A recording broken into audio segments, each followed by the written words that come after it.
கோவையைச் சேர்ந்த பள்ளி மாணவ மாணவியருடன் பிரதமர் மோடி கலந்துரையாடல் நடத்தினார். இதுகுறித்த கூடுதல் விவரங்களோடு இணைகிறார் எமது சிறப்பு செய்தியாளர் காவியா. வணக்கம் காவியா, கூடுதல் விவரங்களை பகிரலாம். வணக்கம் ரூபி. மாணவர்களுடன் பிரதமர் மோடி, அதாவது குறிப்பாக தேர்வு எழுத உள்ள மாணவர்களுடன் பிரதமர் மோடி வரிசையாக கலந்துரையாடி வருகிறார்.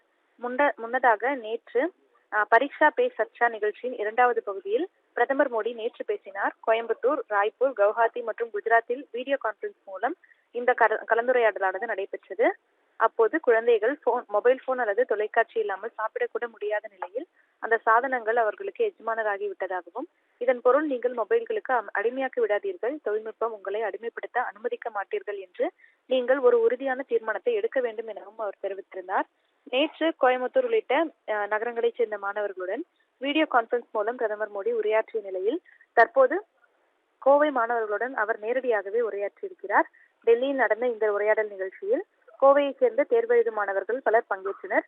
அப்போது தமிழ்நாட்டில் பொங்கல், அதாவது தென் மாநிலங்களில் பொங்கல், இட்லி, தோசை, ஆனால் நீங்கள் வட மாநிலங்கள் பக்கம் போனால் பரோட்டா மற்றும் சப்பாத்திகளை சாப்பிட வேண்டியது கட்டாயமாகும், சரியா என பிரதமர் கேட்டார்.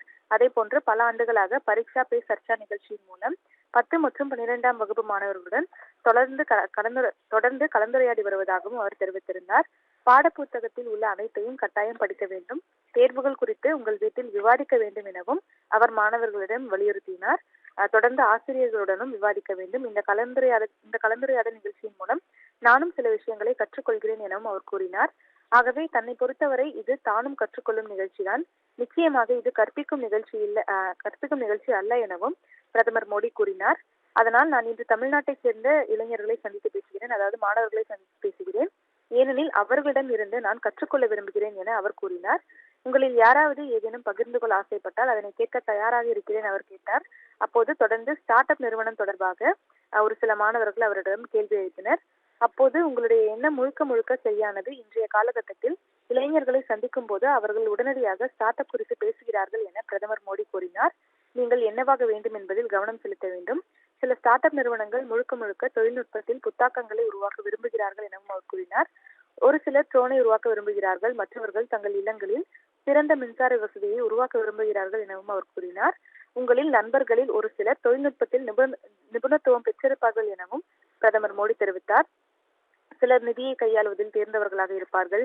அப்படியானால் உங்களுடைய பணியுடன் 4 பேர் இணைந்து ஒரு குழுவை உருவாக்கி ஸ்டார்ட் அப்பை உருவாக்குங்கள் என அவர் மாணவர்களுக்கு வலியுறுத்தல் வழங்கினார். 25 வயதுக்குள் சொந்தமாக ஸ்டார்ட் அப் நிறுவனத்தை உருவாக்க வேண்டும் என்பது கட்டாயமில்லை எனவும், எந்த காலத்திலும் ஸ்டார்ட் அப் உருவாக்கலாம், அந்த நிறுவனங்கள் எவ்வாறு உருவாகின்றன என்பதை நான் நினைத்து பார்க்கிறேன் எனவும் அவர் கூறினார்.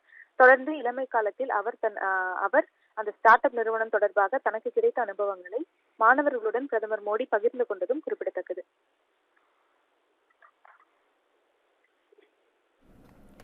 விவரங்களை வழங்கியமைக்கு நன்றி காவ்யா.